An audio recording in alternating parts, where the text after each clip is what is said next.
Hello, this is Fr Louis Scurti with Professor Gabe Vitalone, a friend of mine from William Paterson University for a million years. Gabe, and Father, good to be here. Thank you so much. Hey, listen. Tell our audience what our connection was at William Paterson. Well, I think the connection was the chapel. I remember when you came to the Newman Club. Oh, right. Prior to that, the organization was dying or was dead. And when you came in, you gave life to that program. And so many of my students, when we would talk after class, and many times I would say, well, look, why don't you join the Newman Club? And I guess now I could get away with it in those days. I don't know whether somebody would have reported me to. Yeah, that's true. But in any event, that's the joy of being living in the old days. There was and that Newman Club was eventually changed to Catholic Campus Ministry. Oh yes, and then you went through that whole process. But I think that was our tie because when I got interested in the city. That was in the 60s. Right. And we discovered the cities, we discovered the poor, we discovered the Head Start, all of those things. And it was a great time to be at the college. I had made a transition because when I came to William Paterson, I came as a coach. And I was assistant baseball coach and assistant basketball coach. And I had spent 5 years, and during that time I got my doctorate. And in what field? In physical education. Oh, okay. But at that, what happened over at NYU during that time, I became aware of. There was a professor over there who was very much interested in meeting the emotional needs of children. And the stress was not on the academics, but the stress was on the emotion. His name was Louis Raths. And I got into that area, and I began to see the relationship between physical education and the total development of the individual. And the idea then was for physical education to lead to the other areas of development. Actually, I found out later on when I was studying developmental psych that this is the way it is anyway, because we were born as physical organisms, and we develop out of this physical comes all of the other things. And but I had a bug about coaching. I wanted to be a coach. I guess it probably was due to the fact that I was always a little too small. I was always too slight. I always looked too young, and I became highly skilled in the neighborhood. But when the time came to play sports, I usually was cut from the from the team. So that motivated, and of course it also made me aware of the emotional aspects involved in the playing of sports. So when I came here, and by the way, I was overjoyed when I came to William Paterson. I thought that I had moved back into my neighborhood because I was a city boy in Yonkers, and I came here, and the students I met were first-generation college students. They were largely a minority. Sure. They're working class. Their parents didn't have any money. They didn't have any money. They had to work their way through school, and I identified with them very strongly. Absolutely. And of course, that has since become my strength, because now I think that's one of the reasons why they remember me. Hold on one second. I'm going to back up, and here is the church where we work. Gabe and his wife come to Mass normally, and we just had Mass, and this is Annunciation Church where I assist. Here, as he's referring to, is William Paterson, which is around the corner, basically. William Paterson University now. But then when Dave, again, I don't know why I'm calling you Dave, Gabriel. Yeah, the other angel. Today was the gospel of Raphael, the story of Raphael. When Gabe came to William Paterson, it was William Paterson College, and then he's been there since 1957. 57. Okay, so you get an overview of the back, the forward, and the direction we're going as I interview Gabe Vitalone on his role there at William Paterson in educational leadership and other areas.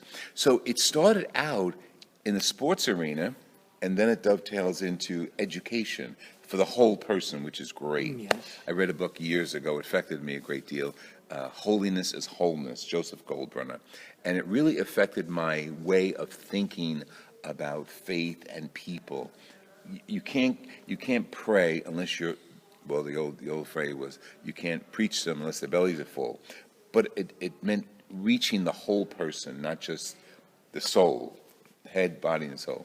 Is that what you found too? Yes. And you know, before I came here, I had been in the service. And by the way, that's where the first transition came, where I got the physical education bug, was when I was in the service. Because when I went into the service, my father said I was supposed to be a lawyer, because he said, I want you to go to college. And it was during the Depression. We didn't have any money. We were 13 months behind in our rent. I said to him, look, he was a carpenter. I said, let me go to work with you. I said, we'll save a little money. He says, you're going to college. You're the oldest son. You're going to college, because if you don't go now, you'll never go. Oh, that's interesting. So he said, what do you want to be, a doctor or a lawyer? That was your choice. He made this selection. Wow. And I didn't think I was smart enough to be a doctor, so I said I'd study law. That may be a compliment both ways. I don't know. Yeah, that's great. So I went to Fordham. Incidentally, and I just went to a Fordham reunion this year. It was my 72nd graduation reunion at Fordham. 72nd. Yeah. Okay. So, you uncovered that little nugget. Tell the audience what birthday you just celebrated. 95th. This is my 95th. Going strong. So, 95th birthday and still going strong. God bless you. And when I got in the service, I had to prove myself, and the physical aspect was very important, and the loud voice was very important. Absolutely. My commanding officer, he used to say, he said, I want someone with a voice. So every time we went out marching, I had to give the commands because they could hear me. And tell audience what your mother said about that voice. And she said, how come? She said, everybody plays in the playground, and the only voice I can hear is your voice. That's great. So anyway, when I got, before I came here, I couldn't get a job. And so I came out of the service, went to Springfield College, got a master's, couldn't get a job, was out of work for a year. I was on the 5220 Club at that time. What is that? The government had, for veterans who couldn't get jobs, they gave you $20 a week for 52 weeks. Wow. And so during that time, I went back to my high school coach, and he said, well, there are no jobs around because there are a lot of servicemen who are going back into physical education.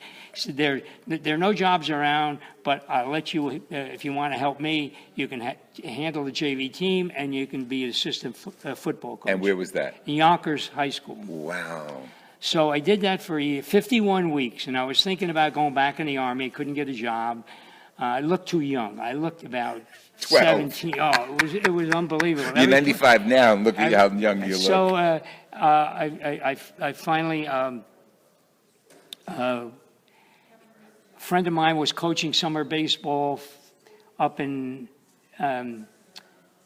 New Brunswick, Canada, and he was offered a job up there, and called me up and said he couldn't take the job, but he recommended me for the. Now you're single at this point. Yeah. Okay. He recommended me for the job. And he said, I said, where's the job? And he said, in Halifax, Nova Scotia. And that's a long ride from Yonkers. He said, Halifax, where is Halifax? He says, it's in Canada. He said, they're going to pay for your transportation, so go down. You couldn't even fly into Halifax in those days. We had to take an overnight train. I went up to Boston, got an overnighter, and then went up to Halifax by train. I got the job. I was interviewed for the job. The president of the college is a Presbyterian minister, and he was short. and short as I was. And he, when he interviewed me, he said, I only have one reservation. And I said, I know what it is. And I said, it's my youth. And he said, yes. He said, I don't know whether you can handle these guys. I said, well, I had 40 men in combat, so I think I can handle it.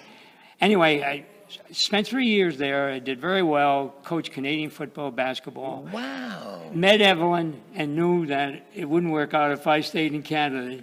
In the meantime... And we're going to take a pause there because that's a great spot to wait. And we'll bring Evelyn's message into later. This is Fr Louis Scurti with Gabe Vitalone from William Paterson University, retired professor in educational leadership. Thank you for joining us. And Gabe is going to be here for several segments because he's a talker, he's a teacher, he's got an audience, so you're trapped. No, not really. We'll all profit from his insights and his experiences. Thank you, Dave, for section number 1. Okay, fine. Let me hear from you, Fr Louis Scurti at hotmail.com. God bless you.